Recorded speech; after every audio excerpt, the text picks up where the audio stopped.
Bom dia, boa tarde, boa noite, pessoal. Tudo tranquilo? Algumas pessoas consideram o Brasil um país de fases. Inclusive eu faço parte desse grupo, né? Durante muitos anos, por exemplo, vivemos a fase da vulgarização da corrupção. Eram tantos casos de corrupção, tantos políticos corruptos, que a população simplesmente perdeu a capacidade de se revoltar, se acostumou. Criou-se até a figura do rouba, mas faz.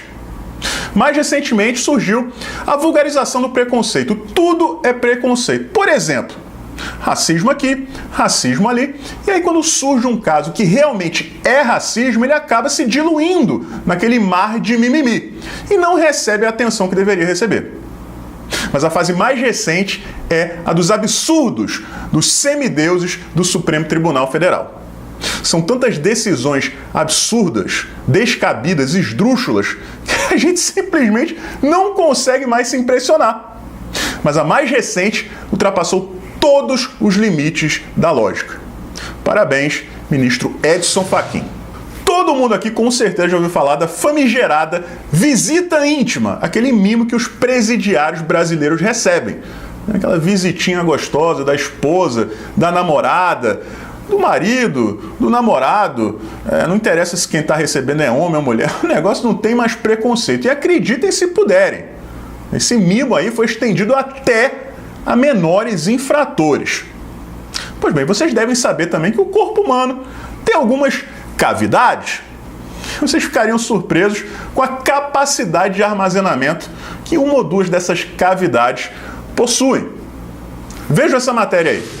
Mas agora a gente vai para uma notícia no mínimo surpreendente e engraçada, porque uma mulher tentou entrar em um presídio lá na cidade de Juazeiro do Norte, no estado do Ceará, com algumas coisas nas partes íntimas. Vamos ver o que ela carregava tanto. O Diego vai colocar aí na imagem, olha só. Ao todo, eram 167 gramas de maconha no ânus, 7 celulares, 5 carregadores, 5 fones de ouvido e um pendrive na vagina.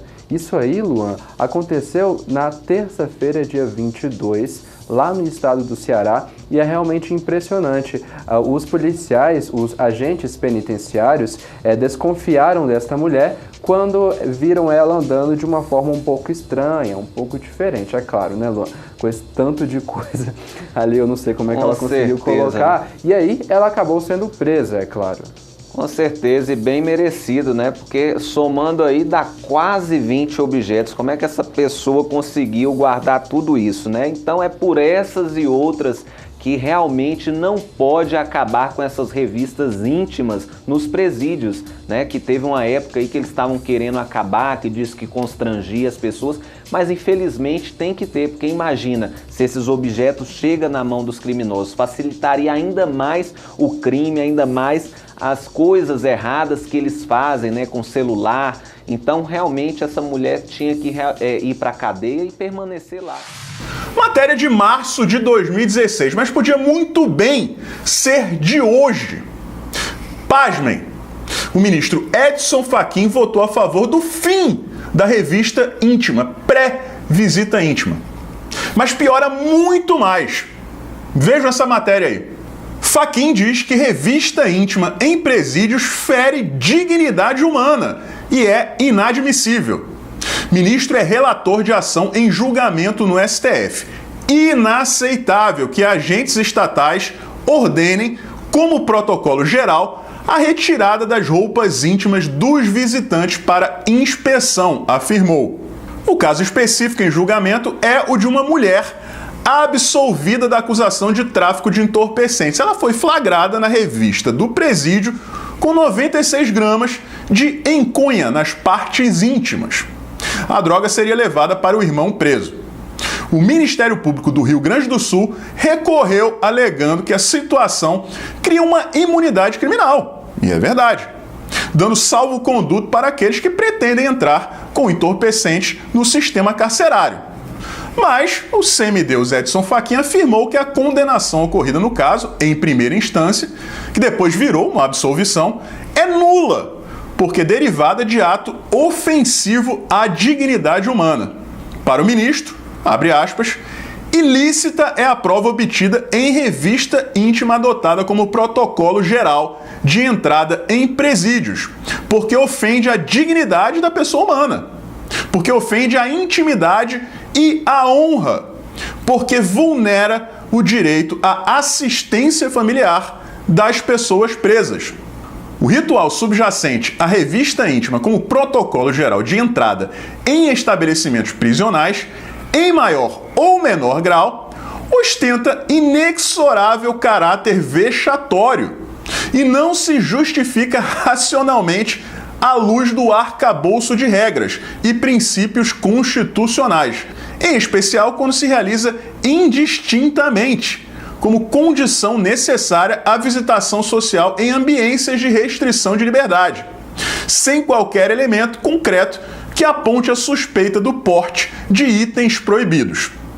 De acordo com o ministro Fachin, apesar da existência de diversas leis, há um panorama deplorável nos presídios.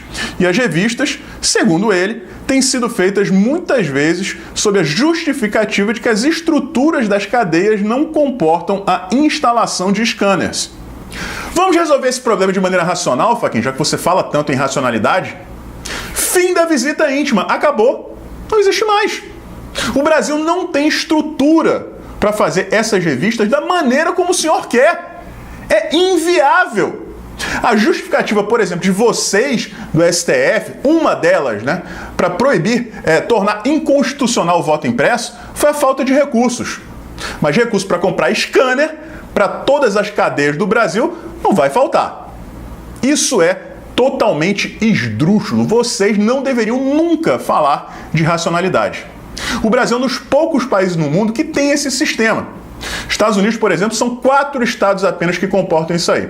E tanto nesses estados quanto em outros países, ninguém nem pensa na possibilidade de tentar entrar nas cadeias carregando entorpecentes, armas ou celulares, porque as leis penais são duras. As pessoas temem ser pegas e depois pagarem por isso. Agora, aqui no Brasil, as leis penais são verdadeiras mães de bandidos. Então, elas topam o risco. Mas vão sofrer. Passar 1 mês, 2 meses presas, depois, caso sejam pegas, agora nem isso mais. Não correrão esse risco. Então, eu queria entender o que se passa na cabeça de uma pessoa que, primeiro, pouco tempo atrás, proíbe operações policiais nas favelas do Rio de Janeiro. O que está acontecendo nesse meio tempo? As grandes facções, principalmente o Comando Vermelho e o PCC, estão se armando. Rio de Janeiro, muito em breve, vai viver uma guerra civil. Será que ele não pensou nisso? Óbvio que pensou, né?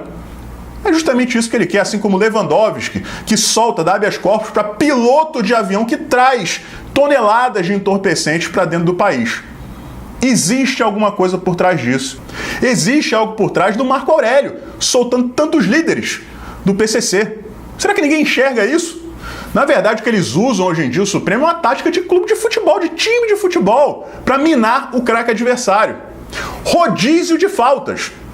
Quantas vezes vocês já viram isso? O Messi, por exemplo, toma uma cutucada por trás de um jogador, 10 minutos depois é outro jogador, mais 10 minutos é outro jogador, e assim ninguém é expulso e eles vão minando pouco a pouco o craque adversário. Vocês devem ter percebido também que o protagonismo das decisões esdrúxulas do STF muda de tempos em tempos. Era o Alexandre de Moraes, depois veio o Luiz Roberto Barroso, mais recentemente o Marco Aurélio, e agora chegou a vez do Fachin. Assim, a gente não fica marcando tanto um personagem desse circo armado pelo Supremo. Daqui a pouco ninguém nem lembra mais do Alexandre de Moraes. Fica quietinho ali na dele sem fazer nada. A gente não vai nem lembrar dos tais inquéritos inconstitucionais, nada disso. Daqui a 2 anos, volta a ser o turno dele. E aí sim a gente vai lembrar de tudo. 2 meses depois, ele se retira, fica no cantinho dele e volta outro ministro a dar cagadas. É assim que funciona o STF. Um atrás do outro, minando o craque que é o Brasil. E a gente, infelizmente, como era antigamente, no tempo da corrupção sistêmica, perdemos a capacidade de nos revoltar. Simplesmente porque a gente tem a impressão de que não existe nada que a gente possa fazer contra esses semideuses. Então esse é o nosso vídeo de hoje, pessoal. A coisa tá feia. A coisa tá muito feia. As instituições não respeitam mais o brasileiro. É difícil, é uma tarefa dura para o Jair Bolsonaro liderar esse país. Portanto, ele é obrigado a fazer concessões como essas que a gente vem vendo. E ele está sendo criticado por isso. Se o Jair Bolsonaro não fizer concessões ao Centrão, ao Comando Maluco, ao STF, ele não governa. Já é difícil governar hoje em dia fazendo essas concessões. Se ele não as fizer, não existe governo. Então, pela milionésima vez aqui, eu imploro que todo mundo tome muito cuidado na hora de votar para deputado federal e senador em 2022. Nós temos o poder de mudar esse cenário. Com o parlamento alinhado com o governo federal, Bolsonaro não terá que fazer isso. E podem ter certeza de uma coisa: se nós não gostamos dessas negociações, ele gosta menos ainda. Não existe homem mais honrado do que Jair Bolsonaro no Brasil. Um forte abraço e a gente se vê por aí.